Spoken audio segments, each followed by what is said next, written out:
Libro de los Hechos, capítulo 2, los versículos 46 y 47. Hechos, capítulo 2, los versículos 46 y 47. Solo vamos a leer esos dos versículos de la palabra de Dios para estar predicando en esta noche con el tema una iglesia eficiente. Una iglesia eficiente. Esperamos en Dios que a través o a lo largo de la predicación el Espíritu Santo de Dios obre en vuestros corazones y el Señor me ayude a poder exponerla. Vamos a leer en el nombre de Jesús. Amén. Y perseverando unánimes cada día en el templo y partiendo el pan en las casas, comían juntos con alegría y sencillez de corazón, alabando a Dios y teniendo favor con todo el pueblo. Y el Señor añadía cada día a la iglesia a los que habían de ser salvos. Gloria a Dios. Dios eterno, muchas gracias. Gracias, Señor, por tus santas palabras. Gracias, en el nombre de Jesús. Amén. Amén. Pueden sentarse los que están parados. Ya le dije el tema, ¿verdad? Una iglesia eficiente. Yo espero que el Señor me pueda permitir, ya que tenemos amigos en medio nuestro, presentarles el Evangelio en esta predicación. Gloria a Dios.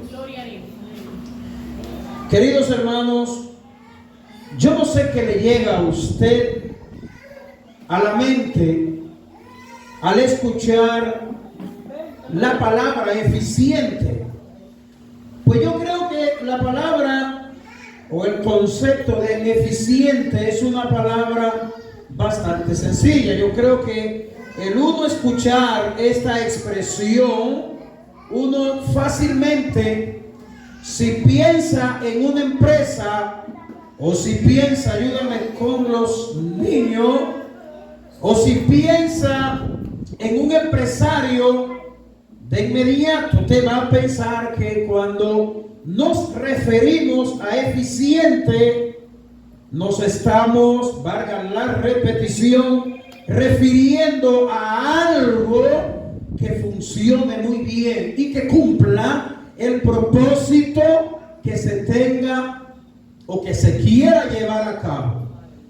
Sí, pero si pensamos en una persona de manera individual que sea eficiente en el ámbito académico, alguien que desee ser eficiente, lo primero que piensa es en una muy buena preparación académica. O si quiere ser eficiente como padre, si quiere ser eficiente como hijo, si quiere ser eficiente como un buen laborador en su trabajo, etcétera, etcétera.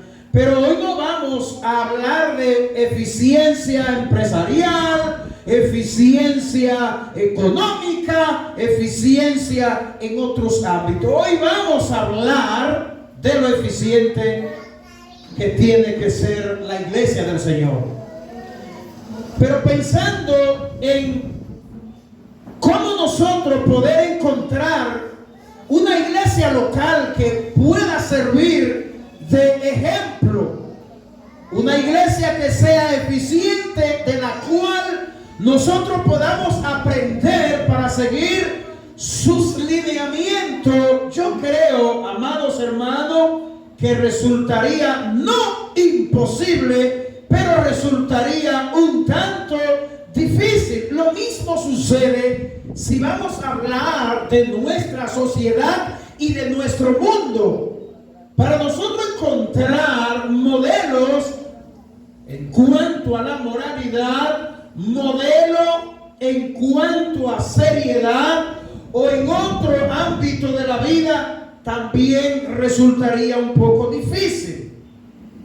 El pasaje bíblico que nosotros acabamos de leer, muy breve por cierto, solo hemos leído 2 versículos porque esta sección consta de 1, 2, 3, 4, 5 versículos, pero solamente hemos leído 2. Y en este cuadro bíblico la Biblia aquí nos habla de la vida de los primeros cristianos, es decir, de la iglesia del siglo I, la iglesia primitiva.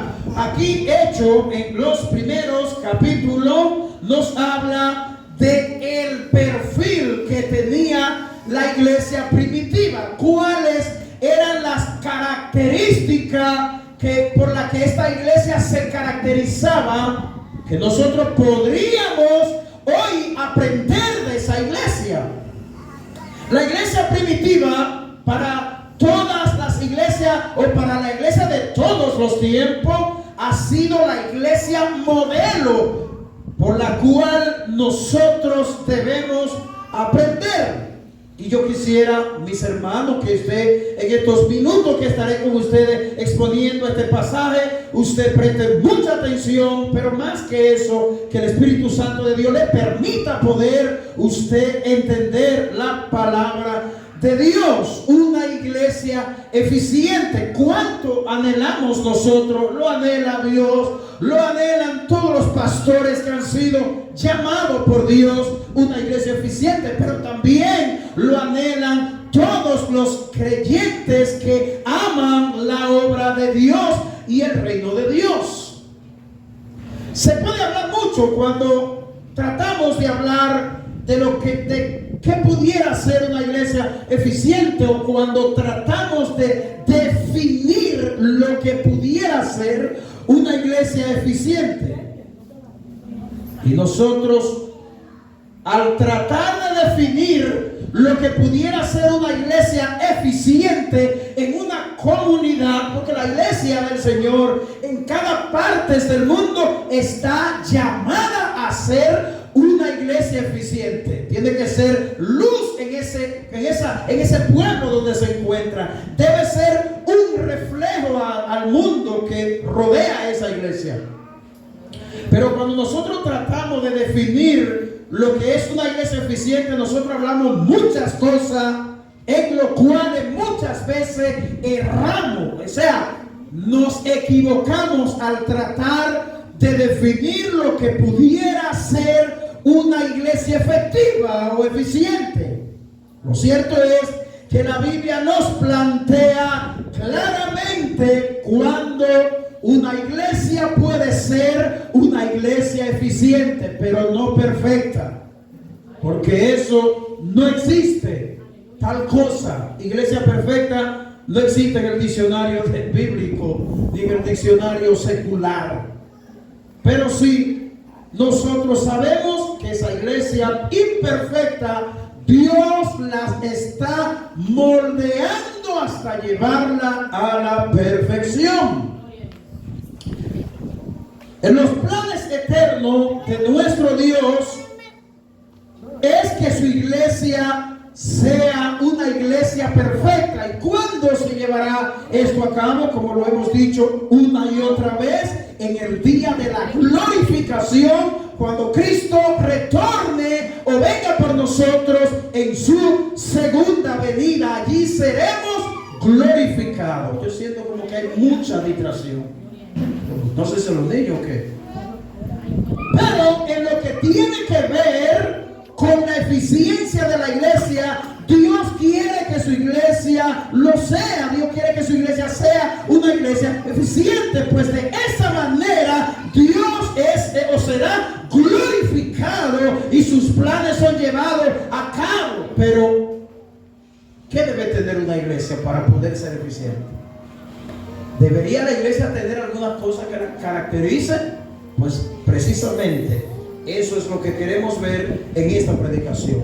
Y vamos a ver al menos 5 cosas que la iglesia debe manifestar, que hablan de una iglesia eficiente. Así que preste atención. Yo sé que usted no tiene ahí lápiz y papel, pero preste mucha atención. Para que una iglesia sea una iglesia eficiente, es la última pregunta que he planteado para poder desarrollar estas 5 cosas que debe tener una iglesia para poder ser eficiente. Número 1, esa iglesia debe tener una atmósfera devocional en todo su servicio. Esa iglesia, repito, debe tener una devocional en todo su servicio que esa iglesia haga. ¿Y a qué nos referimos nosotros cuando hablamos de una atmósfera devocional? Nos estamos refiriendo muy sencillamente a una iglesia que manifiesta entrega. Eso es lo que significa la palabra devoción. Debe manifestar, pero debe manifestar esta devoción en todo lo que esa iglesia haga o en todo lo que esa iglesia realice para la gloria de Dios. Es decir, que todo lo que hagamos como iglesia debemos hacerlo con una devoción entregada, porque lo estamos haciendo para Dios. Debe hacerlo con una devoción entregada. Todo lo que haga, ya sea un servicio de enseñanza, de preparación, de adoración, de negocio, de compartimiento social, etcétera, debe hacerlo para la gloria de Dios. Esa iglesia debe caracterizarse por un espíritu de reverencia hacia Dios, una reverente devoción a Dios, y esta era una de las cualidades o características que tenía esta iglesia primitiva. La iglesia primitiva tenía, por eso la iglesia primitiva, todo lo que hacía había eficiencia, y lo vemos en el versículo 47. ¿Qué dice el versículo 47? Dice que alabando a Dios. ¿Quién? La iglesia primitiva, alabando a Dios y teniendo favor con todo el pueblo. ¿Y qué sucedía? Que el Señor añadía a su iglesia los que habían de ser salvos. Ese es el resultado que habrá en una iglesia eficiente.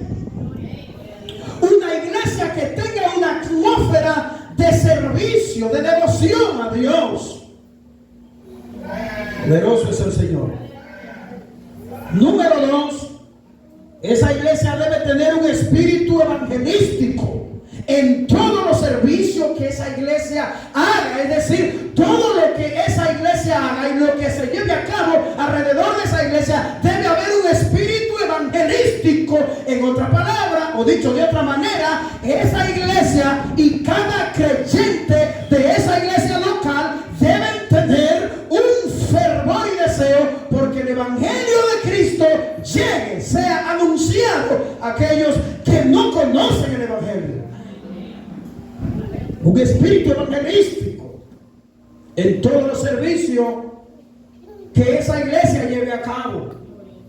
Si vamos a vender comida, pastor, ¿y cómo vamos a meter el evangelio en eso? Sí, eso puede ser sencillo. Y si vamos a salir a la calle a hacer otra cosa que no sea llevar literatura cristiana, ¿cómo llevaremos el evangelio? Introduce el evangelio en todas las tareas que tú hagas en tu iglesia. Debe haber un espíritu evangelístico, y un espíritu evangelístico nos habla a nosotros de ese fervor que debe arder en el corazón de cada uno de nosotros, que nosotros tengamos ese deseo de hablarle, testificarle de nuestra fe a aquellos que no conocen a Dios, aún fuera de un programa de la iglesia. No importa que la iglesia no tenga un programa, tal o cual día debe haber ese fervor, y ese fervor lo hubo en esta iglesia primitiva. Número 3, actos ideales en su programa educacional. Esto es algo que escasea. Me da dolor decir lo que voy a decir, pero lo menos que la gran mayoría de congregaciones hoy tienen es un programa educacional donde sus miembros son educados en la palabra de Dios. Gloria a Dios. Pues esa iglesia debe tener ideales serios y concretos de cómo educar a sus feligreses. Un programa de discipulado, de enseñanzas bíblicas.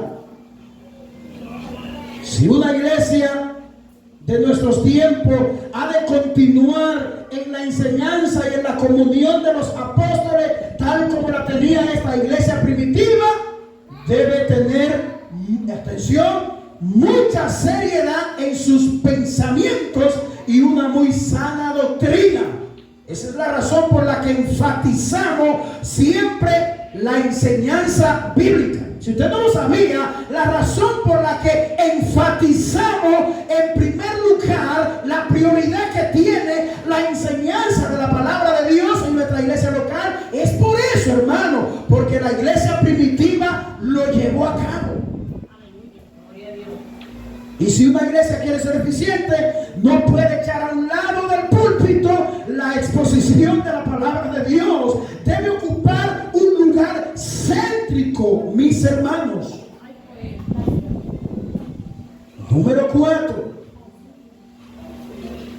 Esa iglesia debe tener un espíritu fraternal en todos sus propósitos. Y esto sí es que nosotros lo vemos evidenciado en la iglesia primitiva. Era una iglesia fraternal, era una iglesia muy preocupada por los demás creyentes del cuerpo de Cristo. Y debe haber un espíritu de fraternidad en todos los propósitos de esa iglesia. Los miembros de la iglesia que son cristianos son miembros de la familia del Señor. Los miembros de la iglesia deben ayudarse los unos a los otros, así como también aquellas personas que no pertenecen a la iglesia del Señor. Alabado sea Dios. Un espíritu fraternal. Cosa que cada vez más vemos y visualizamos que escasea. Pero número 5, ¿qué debe haber? Debe haber un espíritu de sacrificio en todas sus actividades.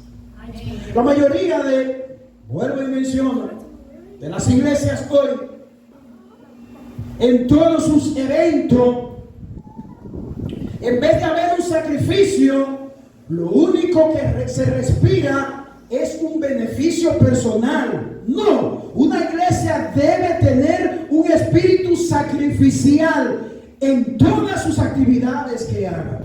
Si no me siento cómodo, si no me gusta, pues no participo, no me siento bien. Debe haber un espíritu de sacrificio en todas sus actividades. En la iglesia primitiva del libro de los Hechos, nosotros vemos manifestado ese fervor que había en esta pequeña iglesia naciente.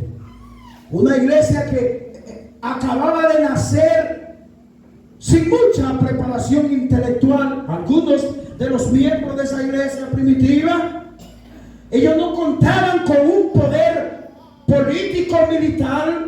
Y esta iglesia dice aquí, y Dios añadía cada día a la iglesia los que habían de ser salvos. Creo que este es el punto principal o el propósito de que una iglesia sea eficiente, que se cumpla esto, que Dios añada a esa iglesia los que han de ser salvos. Cada miembro de la iglesia debe sentir por los demás miembros de esa iglesia. Es lo que refleja Pablo en la iglesia de Corinto cuando hace la analogía del cuerpo. La oreja no puede decir que no necesitas a la mano, pero mucho menos los pies pueden decir que no necesitan los brazos, porque es un trabajo conjunto, en equipo, donde nos apoyamos mutuamente. Debe haber un espíritu de sacrificio. Poderoso es el Señor. Y el progreso de la iglesia y el reino de Dios deben estar presentes en las mentes de cada uno de nosotros. El Señor siempre bendecirá una iglesia que actúe tal como actuó la iglesia primitiva. La bendición de Dios estará allí, la gloria de Dios estará allí, y no vayamos nosotros a pensar ahora en la gloria de Dios como una iglesia que se llena, repleta de gente. No necesariamente. Cuando Dios lo quiere hacer, lo hace, pero eso no quiere decir que la gloria de Dios está allí, porque yo conozco sin número de congregaciones que tienen miles y miles de personas y la gloria de Dios no está allí.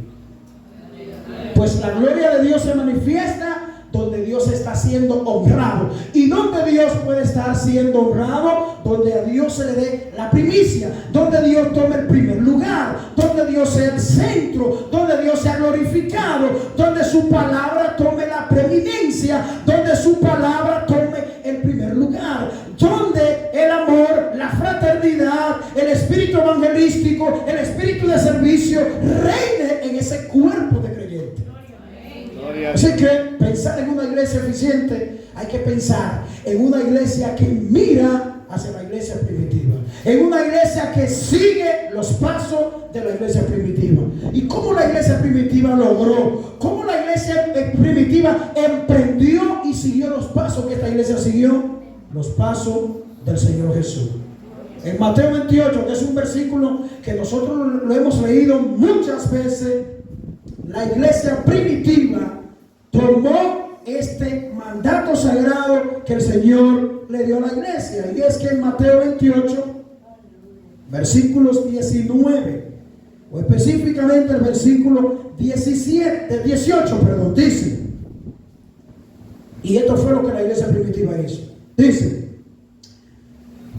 y Jesús se acercó y les habló diciendo: toda potestad me es dada en el cielo y en la tierra. Por tanto, he sido resucitado, se me ha dado potestad, ir y hacer discípulos a todas las naciones, bautizándolos en el nombre del Padre, del Hijo y del Espíritu Santo. Verso 20, enseñándoles que guarden todas las cosas que yo os he mandado. Y aquí yo estaré con vosotros todos los días hasta el fin del mundo. Esta iglesia primitiva captó esto que Cristo les ordenó y enseñaron justamente lo que el Señor les mandó a enseñar.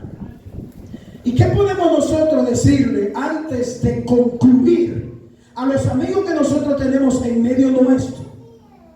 Esa iglesia eficiente que el Señor plantó en este mundo, ¿tú sabes cuál fue la primera razón, a los amigos que están aquí presentes, por la que Cristo fundó esa iglesia y Cristo anhela y desea que esa iglesia sea eficiente? Es para darnos salvación a cada uno. Amén. Es para brindarnos el perdón de pecado. O sea, si tú no entiendes mucho lo que estamos predicando aquí hoy, nos estamos refiriendo a que la iglesia debe ser eficiente. ¿Sabe para qué, amigo? Para que esa iglesia pueda evangelizarte a ti y presentarte el evangelio de Cristo, que tú puedas escuchar la buena nueva de salvación. ¿Y cuáles son las buenas nuevas de salvación, pastor? Que yo no entiendo, dice, la buena nueva de salvación es que Cristo murió y resucitó para perdonarnos a cada uno de nosotros de nuestros pecados. Amén. O sea, si tú me entiendes, el pastor está hablando de que la iglesia tiene que ser eficiente. ¿Qué es lo que significa eso? Eso significa que nosotros como creyentes, como iglesia que representamos a Cristo aquí en la tierra, debemos ser eficientes en nuestra comunidad para presentarte lo que ya yo te acabo de mencionar. Gloria a Dios. Para presentarte el evangelio de Cristo. Ese evangelio sencillo, que no es tan complicado. Solamente Dios tiene que abrir el corazón tuyo y darte a entender que Él murió en una cruz con el propósito de darte vida eterna y que tú seas librado de aquel día tan terrible que vendrá a este mundo. ¿Cuál es ese día, pastor? Que yo nunca lo he oído. Bueno, mi amigo, habrá un día donde todos los seres humanos que no recibieron a Cristo como su Salvador tendrán que darle cuenta a Él. ¿Y cómo se le llama ese día, pastor? Ese día se le llama el día del gran juicio. ¿Y cuándo es? No lo sabemos. Nosotros no sabemos cuándo es, pero sí sabemos que es seguro y es inevitable que eso ocurra. Pues si hay una razón por la que nosotros debemos ser eficientes, es para seguir ganando a nuevos creyentes para el reino de Dios. Y Dios añadía a la iglesia cada día lo que habían de ser salvos. ¿Y qué significa ser salvo? Significa pasar de muerte a vida. Gloria a Dios. Muerte espiritual, vida espiritual. Porque alguien podría decir, bueno, pero todos nos vamos a morir. Yo veo evangélicos que se mueren. Sí. Los evangélicos nos morimos físicamente, pero los evangélicos mueren físicamente y su alma entra a la presencia de Dios inmediatamente. Gloria a Dios. ¿Por qué? ¿Porque somos buenos? No, porque hemos depositado nuestra confianza en aquel que imputó nuestra salvación. En la cruz, Jesús. Esa es la razón. Ninguno de nosotros va a ir al cielo porque se ha portado muy bien, o porque sea un niño muy bueno que nunca ha rompido un plato en su casa. No, llegaremos a la presencia de Dios porque Cristo derramó su sangre inocente por todos nosotros, los que hemos creído en Jesús como nuestro Salvador personal. Así que, amigo, le damos gracias a Dios porque en medio nuestro tú has podido escuchar la palabra de Dios.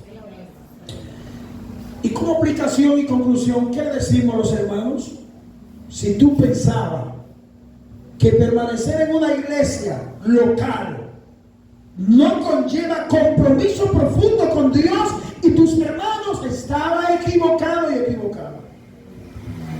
Si tú entiendes que eres innegligente con los asuntos del reino, pide al Señor hoy mismo que encienda tu corazón en devoción por Dios.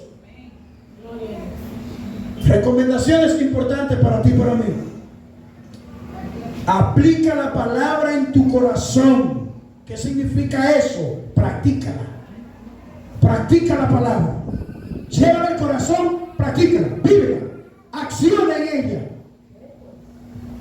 Amas a tu iglesia local. Lee la Biblia con más frecuencia. Ora a Dios para que te pueda dar una vida de oración, y haz todo lo que haga con devoción profunda para la gloria del Señor. Amén. Gloria a Dios.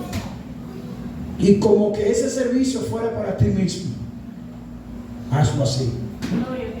Y tendrá crecimiento espiritual en tu vida. Demos gracias a Dios. Padre, muchas gracias te damos. Señor, gracias por tu palabra. Gracias, Señor, por la vida de cada uno de los que estamos aquí, los amigos, los hermanos. Bendícenos en gran manera, oh Dios. Te lo pedimos, te lo suplicamos, te lo rogamos, oh Dios, en el nombre de tu Hijo amado Jesucristo. Muchas gracias, Señor. En el nombre de Cristo Jesús. Amén.